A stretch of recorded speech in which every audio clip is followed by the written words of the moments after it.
I love Mohammad विवाद पर CM Dhami की उपद्रवियों को सख्त चेतावनी, कहा प्रदेश में बर्दाश्त नहीं की जाएगी अराजकता।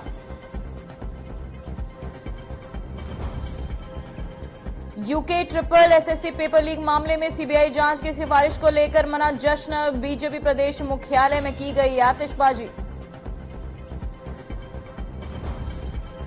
देहरादून में सेवा पखवाड़ा के तहत स्वच्छता अभियान का आयोजन, कैबिनेट मंत्री गणेश जोशी ने लिया हिस्सा, झाड़ू लगाकर दिया स्वच्छता का संदेश। गंगोत्री और यमुनोत्री धाम के कपाट बंद होने की तारीख हुई घोषित, शीतकालीन के लिए 22 अक्टूबर को बंद होंगे गंगोत्री धाम के कपाट, 23 अक्टूबर को बंद होंगे यमुनोत्री धाम के कपाट।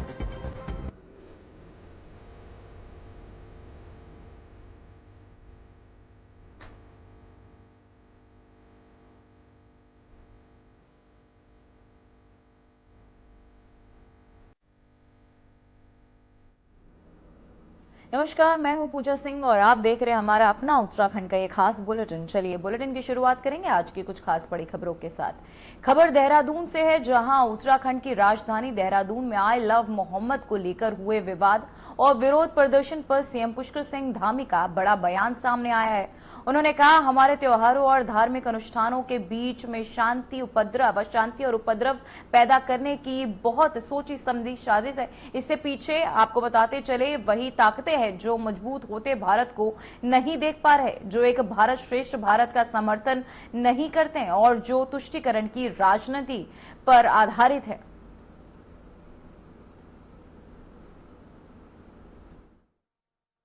देखिए, ये केवल हमारे त्योहारों और धार्मिक अनुष्ठानों के बीच में अशांति उपद्रव पैदा करने की एक बहुत सोची समझी साजिश है और इसके पीछे वही ताकतें हैं जो आज मजबूत होते हुए भारत को देख नहीं पा रही हैं, एक भारत श्रेष्ठ भारत का समर्थन नहीं करती हैं और तुष्टीकरण की राजनीति पर आश्रित हैं, जिनके पास आदरणीय प्रधानमंत्री श्री नरेंद्र मोदी जी के नेतृत्व में आज विकसित भारत के संकल्प को आगे बढ़ते हुए जो पचा नहीं पा रही हैं, देख नहीं पा रही हैं, ऐसी ताकतें लगातार अशांति और दंगा करवाने का लगातार प्रयास कर रही हैं, समाज में जहर घोलने का काम कर रही हैं। अगर किसी से आपको लगाव है तो क्या उसके नाम की तख्ती उठा के घूमने का अधिकार आपको किसने दे दिया? अगर आप उस किसी का सम्मान करते हैं, प्यार करते हैं, तो उसका सम्मान भी तभी है जब वह आपके आचरण में। तो वही खबर देहरादून से, जहां आई लव मोहम्मद मामले पर प्रतिक्रिया देते हुए भारतीय जनता पार्टी की प्रदेश महामंत्री दीप्ति रावत ने कहा कि ये एक संवेदनशील मामला है और सभी को इसमें संवेदनशीलता और समझदारी दिखानी चाहिए। दीप्ति रावत ने कहा कि कुछ लोग इस मुद्दे को भड़काने और गलत दिशा में ले जाने की कोशिश कर रहे हैं, जिन पर सरकार की निगरानी है और पुलिस के तहत सख्त कार्यवाही भी की जाएगी। उन्होंने स्पष्ट किया कि अपने विचार रखने का अधिकार सभी को है, लेकिन कानून को हाथ में लेना बिल्कुल भी स्वीकार्य नहीं होगा। वहीं अगर कोई भी व्यक्ति समूह कानून व्यवस्था बिगाड़ने का प्रयास करता है तो सरकार सख्ती से निपटेगी।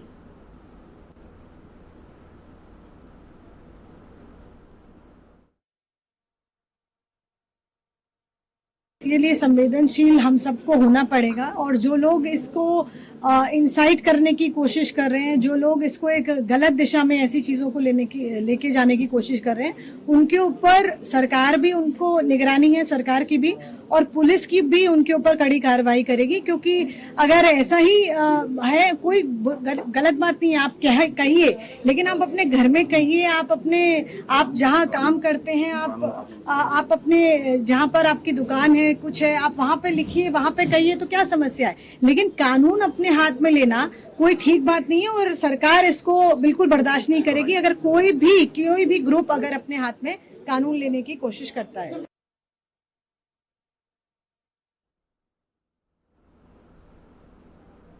तो वहीं दिल्ली बीजेपी के वरिष्ठ नेता विजय कुमार मल्होत्रा का 94 वर्ष की उम्र में निधन हो गया। वे दिल्ली बीजेपी के पहले अध्यक्ष थे और उन्होंने जनसंघ काल से ही दिल्ली के संघ की विचारधारा के विस्तार के लिए महत्वपूर्ण योगदान दिए। उनके निधन से पार्टी में शोक की लहर, जिसको लेकर सीएम धामी ने भी एक्स पर पोस्ट कर दुख व्यक्त किया है। उन्होंने लिखा, भारतीय जनता पार्टी के वरिष्ठ नेता और दिल्ली बीजेपी के पूर्व अध्यक्ष प्रोफेसर विजय कुमार मल्होत्रा के निधन का समाचार अत्यंत दुखद है। उनका समस्त जीवन जनसेवा और संगठन के लिए समर्पित रहा। आपका निधन संगठन के लिए अपूर्णीय क्षति है।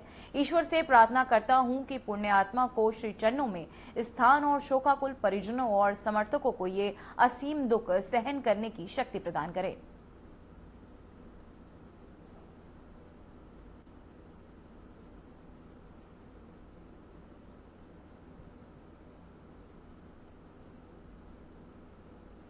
तो वही खबर देहरादून से है, जहां शासकीय आवास पर सीएम धामी ने लोक निर्माण विभाग की समीक्षा बैठक की।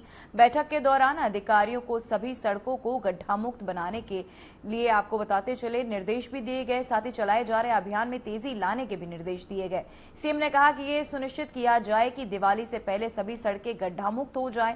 सीएम ने अधिकारियों को निर्देश दिए कि बरसात से जो सड़कें पूरी तरह क्षतिग्रस्त हो गई हैं, उनका शीघ्रता के साथ पुनर्निर्माण सुनिश्चित किया जाए। डेंजर जोन क्षेत्र में सुरक्षा दीवार कार्य तेजी से के साथ किया जाए और साथ ही सड़कों पर दुर्घटनाओं को रोकने के लिए रिफिल्टर भी लगाए जाए। वहीं अधिकारियों को अभियान की आपको बता दें साप्ताहिक समीक्षा सुनिश्चित करने के भी निर्देश दिए गए हैं।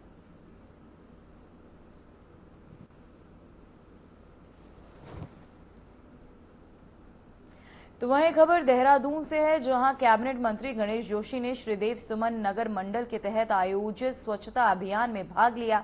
ये कार्यक्रम सेवा पखवाड़ा के अंतर्गत कंडोली चिड़ौवी वाली पार्क में आयोजित किया गया था। मंत्री जोशी ने अभियान के तहत झाड़ू लगाकर स्वच्छता का संदेश दिया और कहा कि प्रधानमंत्री नरेंद्र मोदी के नेतृत्व में स्वच्छ भारत, उज्जवल योजना और आयुष्मान भारत जैसी योजनाओं ने देश की जनता को सीधे लाभ पहुंचाया है। साथ ही उन्होंने सेवा पखवाड़ा और जन सेवा और जन जागरूकता का माध्यम बताते हुए नागरिकों से स्वच्छता को जीवन का हिस्सा बनाने की अपील की। वही कार्यक्रम में भी मंत्री जोशी ने वृक्षारोपण भी किया है।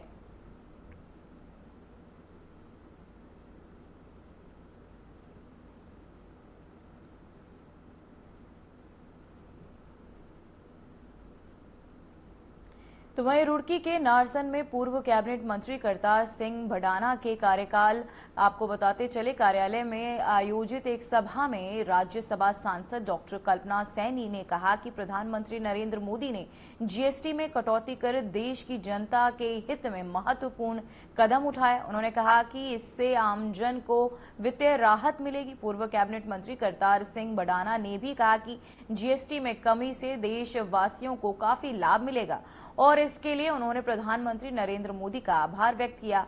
डॉक्टर सैनी ने दोबारा ये स्पष्ट किया कि ये निर्णय देश की जनता के हित में एक सकारात्मक कदम है।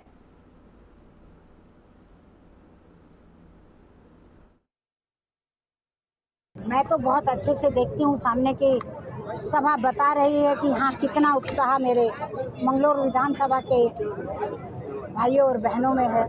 जीएसटी से तो 140 का 140 करोड़ भारतवासी प्रसन्न है और उत्सव मना रहा है, क्योंकि हमारी जो इस तरह नशे से जुड़ी चीजें हैं, लग्जरी से जुड़ी चीजें हैं, उन पर जीएसटी बढ़ेगा। इसके बावजूद भी वो इसलिए खुश हैं। मैं तो दुकान बाजार में गई हूँ, रुड़की का बाजार किया है मैंने दुकानदारों के। उनका कहना बस इतना है कि जी प्रभावित तो हम भी हो रहे, घर में राशन तो हमारे भी आता था। देखो, ये मेरे से ज्यादा आप जानते हो, मेरे बहुत बड़े नेताओं ने बता दिया और मैं आपको एक बात मैं बता देता हूँ जो किसी ने नहीं बताया कि जीएसटी बढ़ने का विरोध तो होता है और कुछ लोग जो है जीएसटी घटने का विरोध कर रहे हैं। क्यों कर रहे हैं आप बता सकते हैं? बुद्धिजीवी है, उनको ये नुकसान हो रहा है कि पहले वो 28% की खाते थे, अब वो 18 की रह गई।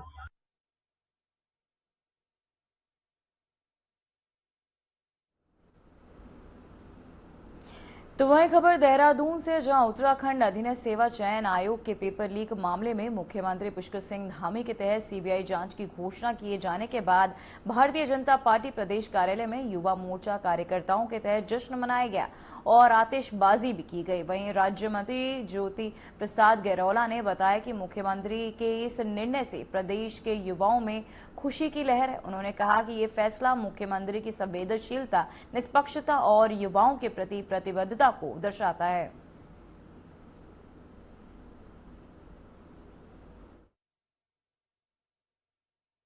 देखिए, आज भारतीय जनता पार्टी प्रदेश कार्यालय में युवा मोर्चा के कार्यकर्ताओं के द्वारा एक जो लगभग 8 दिनों से बेरोजगार संघ के द्वारा प्रदेश में युवाओं के द्वारा एक विषय को लेकर सीबीआई मांग की डिमांड हो रही थी, आज उसमें हम मुख्यमंत्री जी का आभार व्यक्त करने के लिए यहाँ पर युवा मोर्चा के कार्यकर्ता यहाँ पर एकत्रित हुए और सभी ने समवेत स्वर में माननीय मुख्यमंत्री जी का आभार व्यक्त किया कि माननीय मुख्यमंत्री जी ने लगभग 4 वर्षों में जो उत्तराखंड की रोजगार यात्रा को लेकर अनेकों बड़े फैसले किए और प्रदेश के अंदर लगभग 4 सालों में 25,000 रोजगारों देने का काम किया।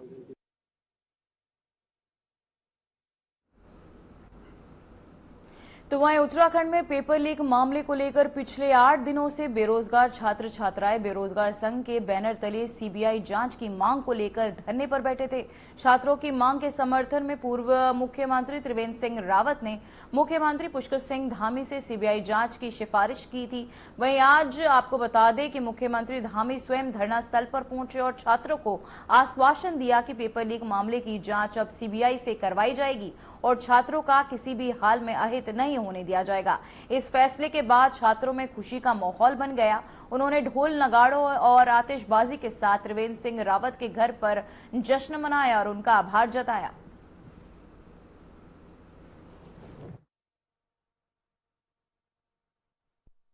और हमको उनके साथ अभिभावक की तरह ही बिहेव करना चाहिए, ये मेरा मानना है। पूरे प्रदेश के नौजवान आज हर जिला मुख्यालय पर धरना प्रदर्शन चल रहा है, ब्लॉक मुख्यालय पर चल रहा है, कस्बों, मुझे लगता है सैकड़ों जगह पर राज्य में सब चल रहा है। अब हमारे जो नौनिहाल है, जो हमारा भविष्य है, वो अगर एक डिमांड कर रहा है और एक पेपर लीक हुआ है, उसको लोगों ने तमाम तरह से व्याख्यायित किया जो गलत है, उसको मैं नहीं मानता। पेपर बाहर गया है, लीक का मतलब तो यही होता है। तो उस पर सीबीआई जांच कराने में मैंने कहा था कि किसी को कोई आपत्ति नहीं होना चाहिए और मैंने मुख्यमंत्री जी को सजेस्ट किया था एक मीडिया के माध्यम से कि इस पर आप जांच कराते हैं तो अच्छा रहेगा, उचित रहेगा।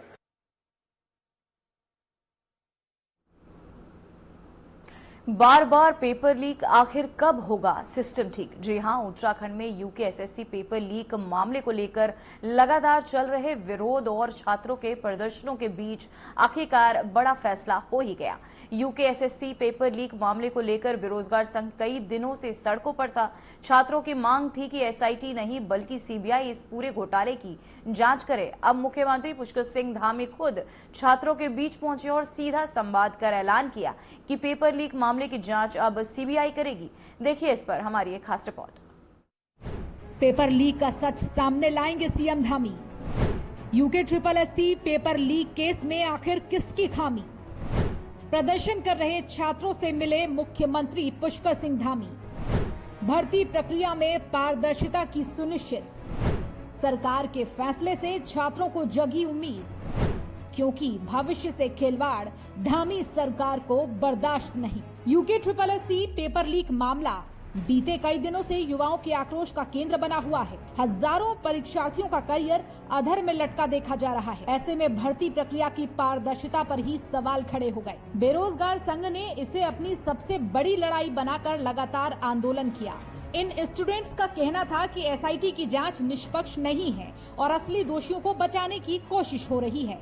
ऐसे में एक ही मांग एक स्वर में उठी, सीबीआई जांच हो और पूरी सच्चाई सामने आए। छात्रों ने सीएम के सामने अपनी मांगे रखी। प्रदेश में जो परीक्षा हुई है संयुक्त स्नातक स्तरीय, उस परीक्षा को जो है तत्काल निरस्त करके 1 महीने के भीतर दोबारा परीक्षा आयोजित कराए जाए। सर, जो हमारी दूसरी मांग है कि जो भर्ती घोटाले हुए हैं उनकी जो है सीबीआई जांच हो, ये हमारी दूसरी मांग है कि सीबीआई जांच की आप जो है इन युवाओं को आप जरूर यहाँ पर करवाएंगे। और एक और सर हमारी मुख्य मांग है कि जो प्रदेश के छात्र जो आंदोलन करते हैं, प्रदर्शन करते हैं अपनी मांगों को लेकर, उन सभी के आप जो है ये जो मुकदमे हैं वो आप वापस लेने की जरूर एक घोषणा करेंगे सर। छात्रों की आवाज आखिरकार सरकार तक पहुंच गई। खुद मुख्यमंत्री पुष्कर सिंह धामी छात्रों के बीच पहुंचे, उन्हें भरोसा दिलाया कि सरकार पारदर्शी भर्ती प्रक्रिया के लिए प्रतिबद्ध है।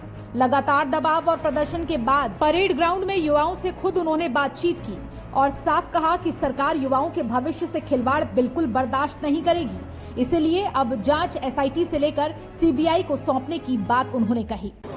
एक भर्ती में जो प्रकरण आया है उसके लिए आप सबकी तरफ से कहा गया मुझे कि भाई इसकी जो है भर्ती प्रक्रियाओं की जांच आप सब लोग चाहते हैं कि सीबीआई से होनी चाहिए। तो मैं यहाँ पर ये आप सबके समक्ष कह रहा हूँ कि किसी प्रकार की कोई संदेह आपके मन में न रहे, कोई अविश्वास न रहे, हम इसकी सीबीआई से जांच की संस्तुति करेंगे। और पिछले दिनों इसकी जांच की प्रक्रिया चल रही है, एसआईटी जांच कर रही है। मुझे लगता है राम जी आप लोग आज मिले थे, मिले हैं और यूसी ध्यानी जी उसकी जांच कर रहे हैं। ये भी देंगे सारे तथ्य सब जगह से इकट्ठे करे जा रहे हैं। एसआईटी जांच में या यूसी ध्यानी जी जिस जांच को सुपरविजन कर रहे हैं क्योंकि न्यायाधीश हैं और उस जांच में कहीं पर भी कोई आता है तो सरकार की तरफ से किसी भी अगले कदम के लिए भी कोई कहीं रुकावट हमारी तरफ से नहीं है। जो मुकदमे लगेंगे, मैं पहले भी कह चुका हूं और आज फिर कह रहा हूं कि जितने भी परीक्षा देने वाले जो भी हमारे बच्चे हैं, हमारे भाई बहन हैं, मेरे बेटे बेटियां हैं, उन सभी के मुकदमे जो भी परीक्षा में भाग लेंगे वो हम स्वतः ही कोई हो तो एक लिस्ट बना के आप हमको दे देंगे, हम उनके सारे मुकदमे वापस। धामी सरकार युवाओं के साथ खड़ी है। मुख्यमंत्री धामी ने परेड ग्राउंड से युवाओं को भरोसा भी दिलाया कि उनके भविष्य से खिलवाड़ सरकार को बर्दाश्त नहीं। धामी सरकार के इस ऐलान के बाद छात्रों में संतोष और उम्मीद दोनों दिखी है। उन्होंने सीएम धामी के निर्णायक संदेश की सराहना की। देखिए, उत्तराखंड बेरोजगार संघ ने अभी 4 मांगे रखी थी। उन मांगों में एक मांग को यहीं पर अपने हैंड राइटिंग से लिख के उन्होंने सीबीआई की संस्तुति अगर की है तो मैं युवाओं की बड़ी चीज इसको मानूंगा और मुख्यमंत्री का भी धन्यवाद करना चाहूंगा कि वो धरना स्थल पर आकर उन लोगों ने ये प्रकार का एक्शन लिया है। UKSSC पेपर लीक कांड ने हजारों युवाओं की मेहनत और सपनों पर पानी फेरा था। ऐसे में अब धामी सरकार ने संज्ञान लिया है और न सिर्फ अब छात्र छात्राओं को उम्मीद जगी है कि पेपर लीक के जिम्मेदार लोग बेनकाब होंगे, बल्कि भविष्य में ऐसी घटनाओं पर भी रोक लगाने की ठोस रणनीति अब सामने आ रही है। Bureau report, RNTV। तो वही खबर लालकुआं से है, जहां सैनिक कल्याण विभाग की शहीद सम्मान यात्रा 2.0 आज लालकुआं पहुंची, जहां पूर्व सैनिकों ने शहीद नायब सूबेदार धर्मेंद्र कुमार गंगवार की वीरांगना मीरा गंगवार और परिवार को शॉल उड़ाकर सम्मानित किया। कार्यक्रम में विधायक डॉक्टर मोहन सिंह भिष्ट, चेयरमैन सुरेंद्र सिंह लोटनी और सेवानिवृत्त कर्नल रमेश कुमार ने शहीद की तस्वीर पर पुष्प अर्पित कर श्रद्धांजलि दी। बड़ी संख्या में पूर्व सैनिक और क्षेत्रवासी शहीद सम्मान यात्रा में शामिल होकर उनके आंगन की मिट्टी कलश में संकलित कर सैन्य धाम देहरादून में सम्मान पूर्वक स्थापित करने के लिए रवाना हुए।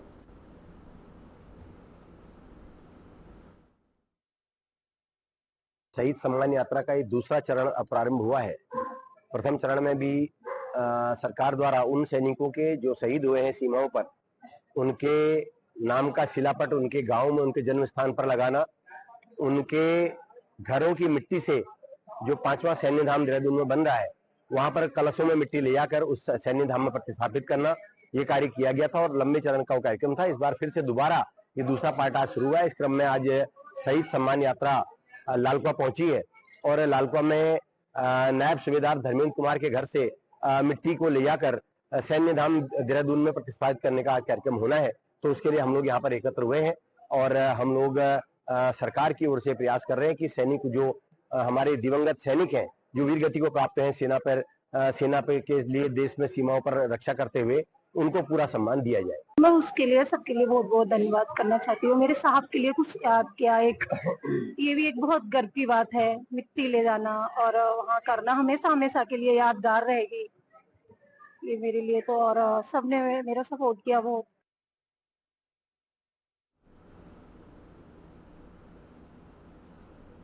तो वहीं हरिद्वार में आगामी कुंभ मेले को लेकर तैयारियां तेज हो गई है। राज्यपाल लेफ्टिनेंट जनरल गुरमीत सिंह ने डाम कोठी हरिद्वार में जिला प्रशासन के अधिकारियों के साथ बैठक कर जिले में चल रही विकास योजनाओं, कानून व्यवस्था और जनहित कार्यों की जानकारी ली। राज्यपाल ने कहा कि हरिद्वार आस्था, श्रद्धा और सांस्कृतिक धरोहर की नगरी है, जहां वर्ष भर करोड़ों श्रद्धालु विभिन्न धार्मिक और आध्यात्मिक आयोजनों में भाग लेने आते हैं। ऐसे में यहां की स्वच्छता और व्यवस्थाओं पर विशेष ध्यान दिया जाना आवश्यक है। हरिद्वार न केवल धार्मिक पर्यटन के लिए बल्कि स्वच्छ, सुरक्षित और विकसित नगरी के रूप में भी पूरे देश और विश्व में अपनी पहचान बना सके, इस पर विशेष ध्यान देना चाहिए।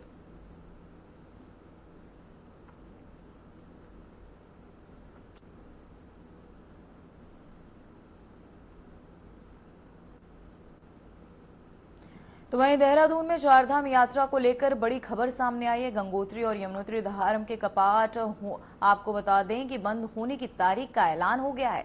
गंगोत्री धाम के कपाट 22 अक्टूबर को और यमुनोत्री धाम के कपाट 23 अक्टूबर को बंद किए जाएंगे। शीतकालीन अवधि में श्रद्धालु मां गंगा के दर्शन मुखबा गांव में कर सकेंगे।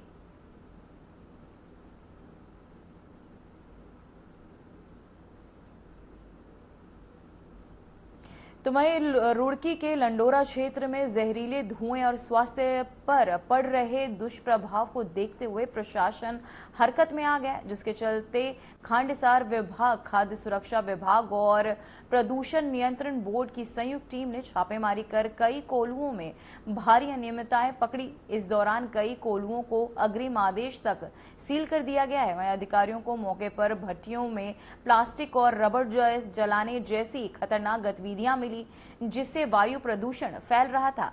साथ ही कुछ कोल्हू बिना अनुमति और समाप्त लाइसेंस के संचालित किए जा रहे थे। वहीं टीम के गुड़ के, आपको बता दें, टीम ने गुड़ के सैंपल भी लैब टेस्टिंग के लिए भेज दिए। वहीं खाद्य सुरक्षा अधिकारी ने कहा कि त्योहारी सीजन में किसी भी तरह की मिलावट और स्वास्थ्य से खिलवाड़ बर्दाश्त नहीं किया जाएगा।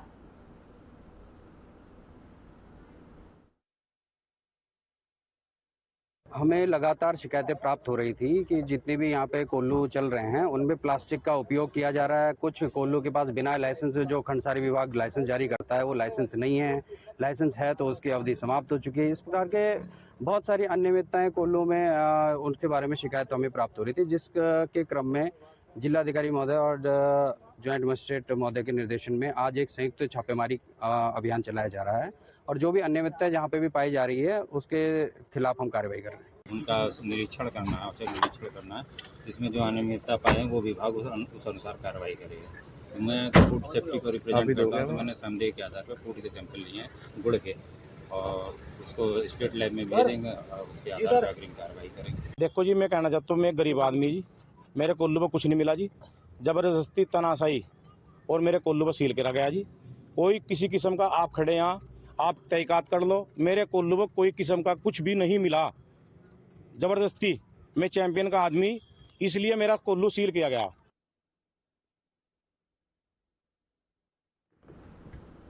तो वही खबर हरिद्वार से है, जहां कनखल थाना क्षेत्र में 18 वर्षीय युवक सुमित चौधरी की सीने में गोली लगने से मौत हो गई। घटना जमालपुर कला के दयाल एन्क्लेव कॉलोनी की है। घायल युवक को निजी अस्पताल में ले जाया गया, जहां डॉक्टरों ने उसे मृत घोषित कर दिया। पुलिस ने जांच शुरू कर शव पोस्टमार्टम के लिए भेज दिया, लेकिन ये स्पष्ट नहीं हो पाया कि गोली किसने चलाई, ये दुर्घटना हुई थी। वहीं आपको बता दें, मृतक के परिवार ने पुलिस की कार्यशैली पर सवाल उठाए।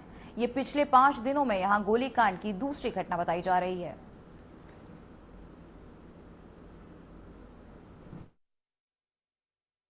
पुलिस को एक मेमो जो हॉस्पिटल से प्राप्त हुआ था, उसमें ये बताया गया कि एक युवक जिसकी उम्र 18 साल है, सुमित चौधरी, जो कनखल क्षेत्र का रहने वाला है, उसको उसी के साथ ही कुछ लोग यहाँ आके एडमिट करा के गए हैं। ये जो लड़का है वो यहाँ पर ब्रॉड डेड पाया गया है।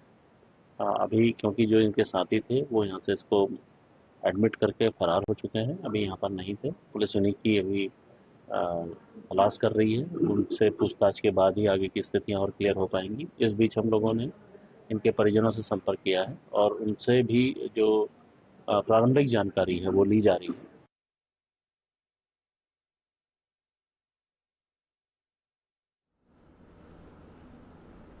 फिलहाल बुलेटिन में बस इतना ही। मुझे दीजिए इजाजत। नमस्कार।